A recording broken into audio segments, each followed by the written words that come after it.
Today, we are looking at baseball as a full stack tech story, from fan engagement to player development to how you get into the ballpark. Hey, welcome.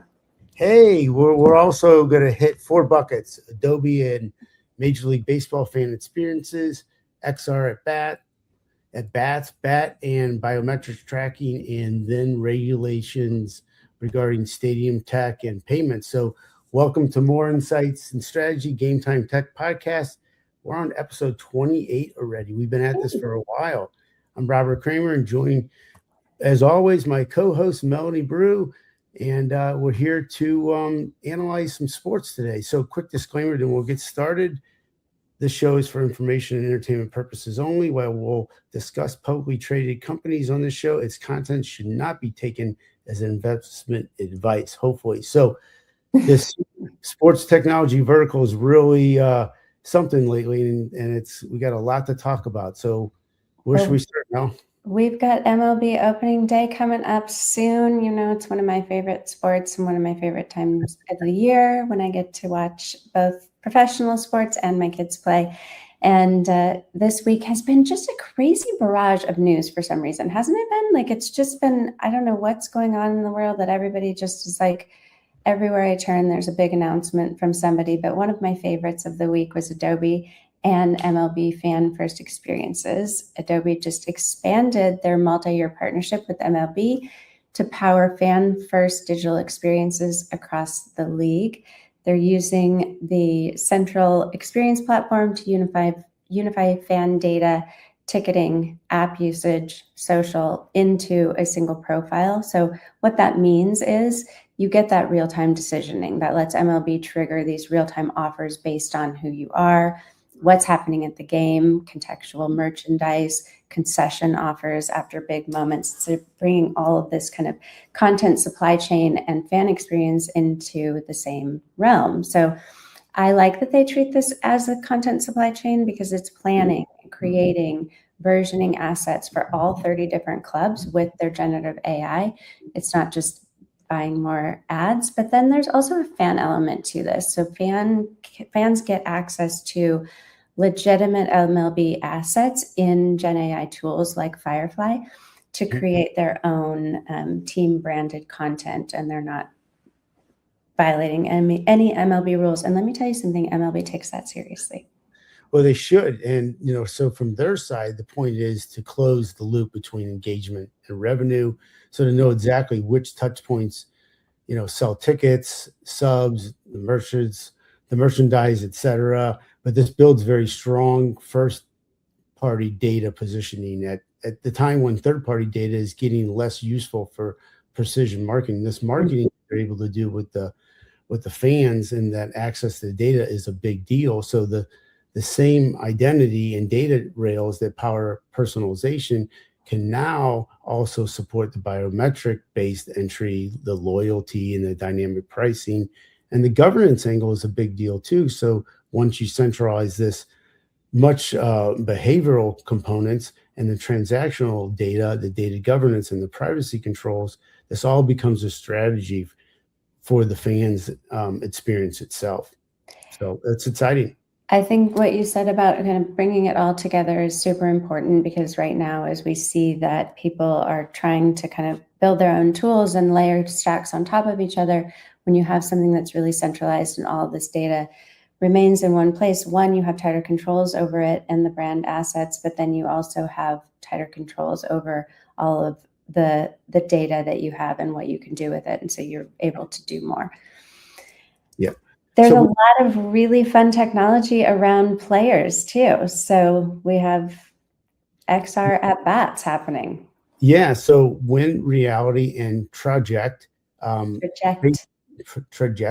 about my vocabulary there, but when reality puts hitters in a VR environment with game speeds, the pitches modeled on real pitchers, the movement of the pitch, the arm slot, the release. I mean, this is really kind of pretty interesting. You have a lot to say because your son's a pitcher, but it tracks the timing, the swing decisions, the outcomes.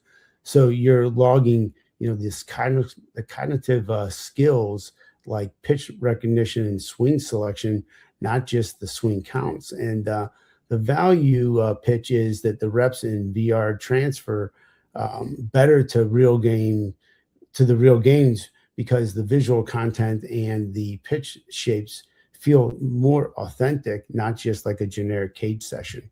What's your Yeah. thought on that? I think it's so interesting. And if you watch any of these, like the mechanics of these machines, it's so crazy how you see the ball go in and it actually will shift it for the right seam that particular pitcher. So I can go in, I can practice against any pitcher. And I was just in Arizona a couple of weeks ago, and that was during spring training, and I didn't actually get to go to the ballpark, but I spoke with one of the technology guys from the Cubs, and they're using some of this technology. And it's really, if you think about it from a mental preparedness standpoint, as well as the physicality of it, it's so nerve-wracking to be out there and to be able to visualize all of this and then turn it into a real behavioral data set. So how a hitter reads spin, which zones they chase, that this all then projects into models and individualized training plans. So it's not just like you said, going into a cage. It's so prescriptive for that exact pitcher, that exact batter. And in many cases, if you're looking, and we'll look at kind of the different configurations of what it looks like from like a Win Reality or a Trajekt, but it also, there's the real potential of training without having too many reps on your body.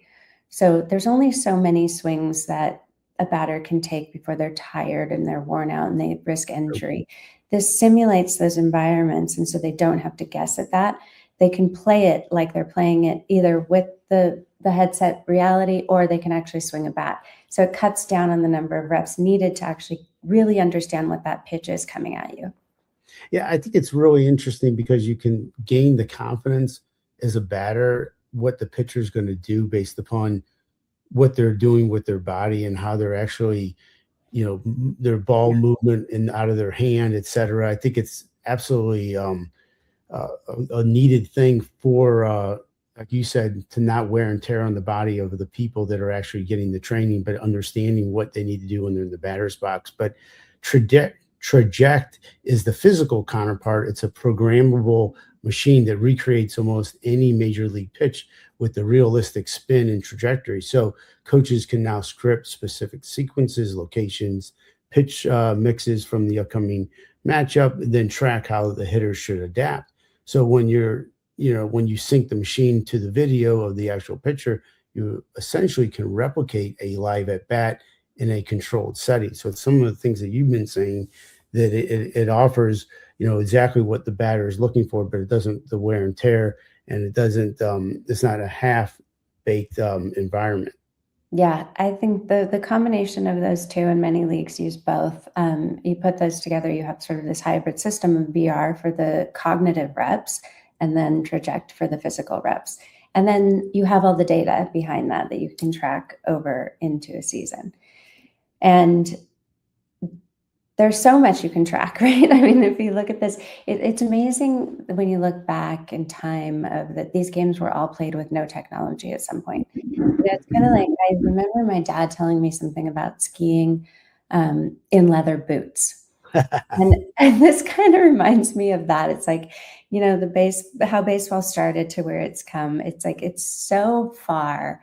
And we talked on our last episode about the ABS tracking system and how that's going to change how batters and pitchers and even catchers can challenge balls and strikes at the plate.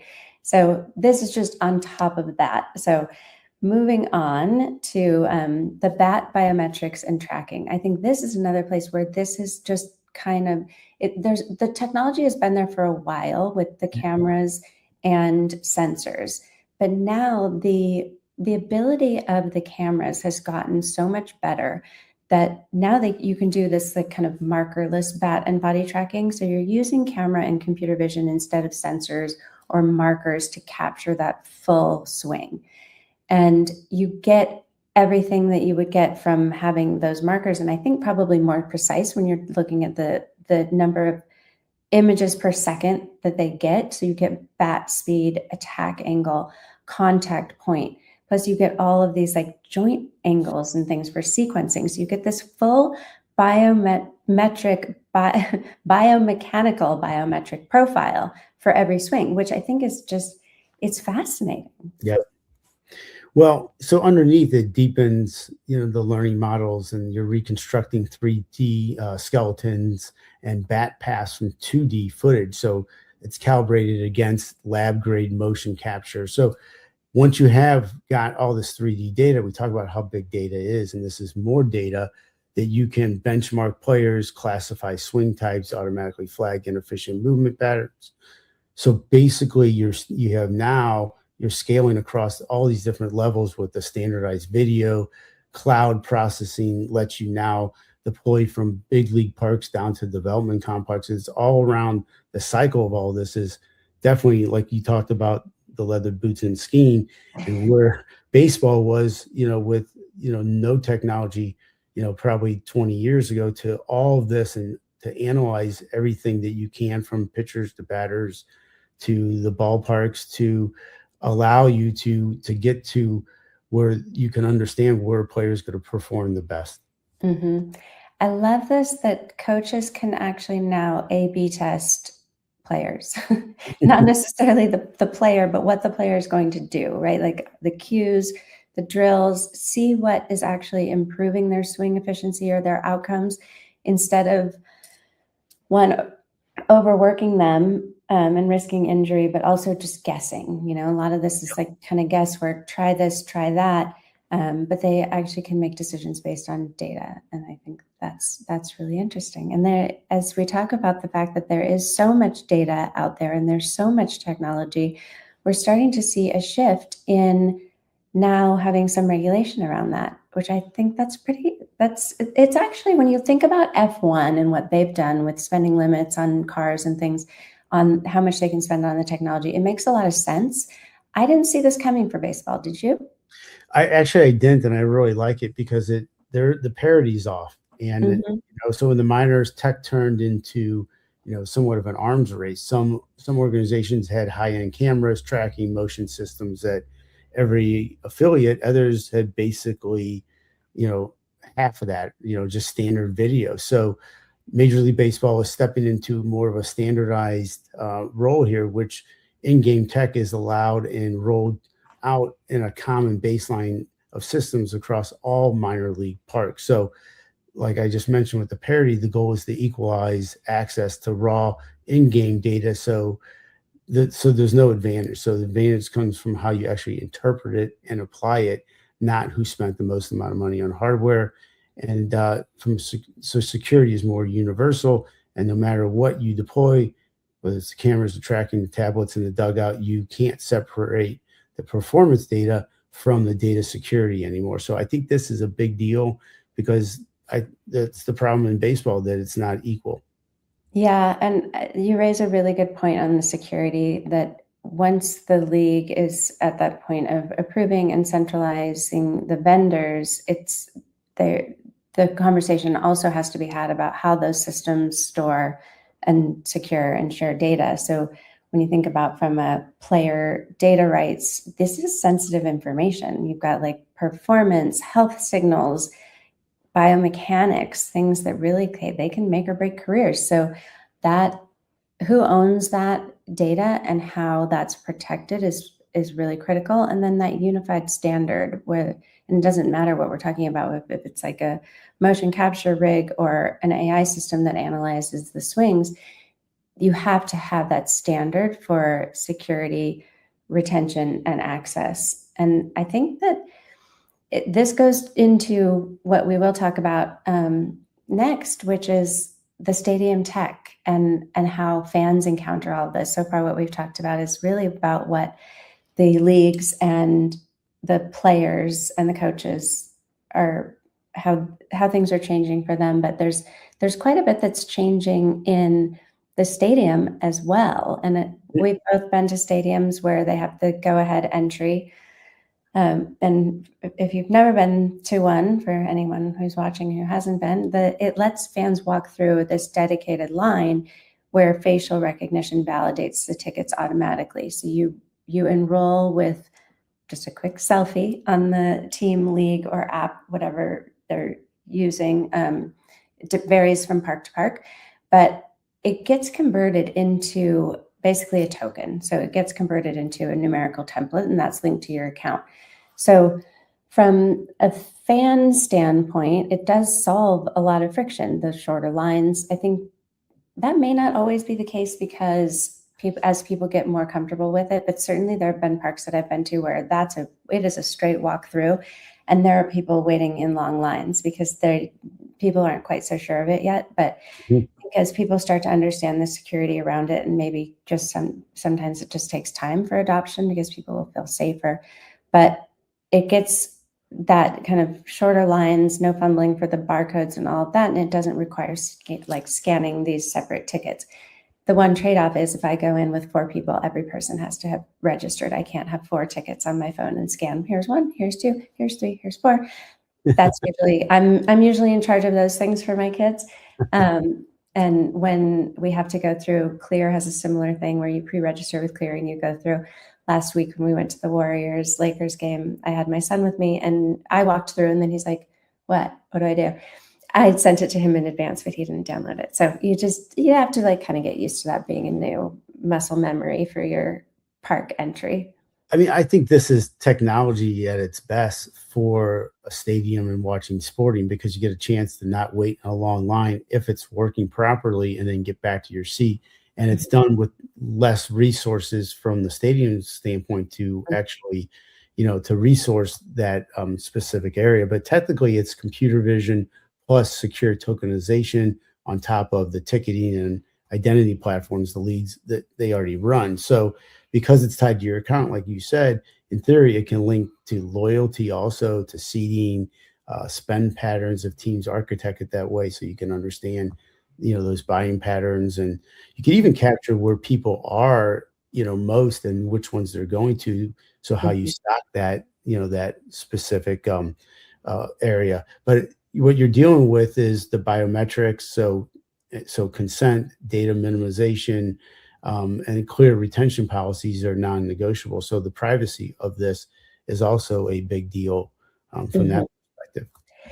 Yeah, and it will continue to be, because as you can see, they're adding features to this where it started out as an entry point. Now they're adding wallets into it. MasterCard has partnered to layer in wallets. So you can, if you imagine like a one tap or face authorized payments at concessions that's tied to that same identity. So think about that from an offer standpoint. If you are, who's holding the ticket, who's sitting in the seat, often where they are in the stadium. And most likely, if you're tied to an app, if you've opted in to share your favorite player or what you like, they can offer you the right deal at the right time in the right moment that's personalized to you. So when people talk about sort of like a trade-off of privacy for convenience, these are all opt-in things. And if you decide that you want it, there's a lot of convenience around having that wallet tied to my identity, tied to my ticket, where I then can walk through a stand. I'm probably going to spend more. It's better transaction data for the operations. And of course, you do sort of concentrate that risk. So a breach would expose more than just emails or information of who owns the ticket, but then you get into like biometrics and behavioral profiles. But I think it's important to note on that the tokenization of what is of your identity. So, but that token is tied to an identity at some point because they have to know who you are. And I think that, we can get into like the rabbit hole with social engineering, and the more you know about somebody, the easier it is to hack systems. So that, I think that tokenization part is really important, and also the opt-in. And in every situation, in every app, I mean, I always do the ask app not to track kind of setup, but in some in some instances, I want them to, because I want to be offered the right thing at the right time. And I want things that I actually care about, not getting offers for, popcorn when I wanted nachos. I always want nachos. Always. I like nachos with the jalapenos.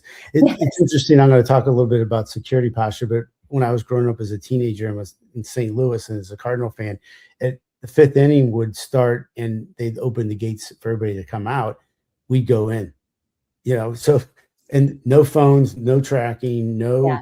security, just walk in, watch the Redbirds play. And it's just interesting where we're at today. So we're talking about the stadiums of the future to have include zero trust principles, strong encryption, vendor audits. So this is completely different from what we both grew up with, no phones and ability to go in and out of these stadiums. But I think that trust is the differentiator here in teams and leagues that can combine convenience with the credible privacy. I think those security practices will have some of an advantage with the fans. Mm-hmm. As you look at all of this sort of connected, like Adobe and the fan stack, the XR training, the biometrics, all the regulated data, all of that kind of boils down to that the hardest part isn't just the tools. It's aligning the teams, the leagues, the vendors, the regulators on that kind of what is the value, what's fair, is it trusted, and is it secure? And ultimately that's, it's no longer just about a stick and a ball.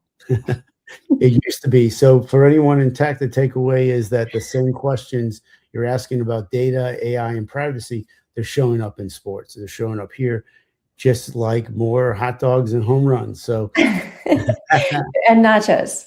Nachos and with the jalapenos on it. So extra jalapenos. So I think this was a great show. Thank you, Mel. Thank you for everybody for joining us. Robert Kramer, Melody Brue, Game Time Tech, more insights and strategy. Please join us next time. We'll look forward to talk more about baseball and other sports on our next episodes. Thank you very much. Thanks.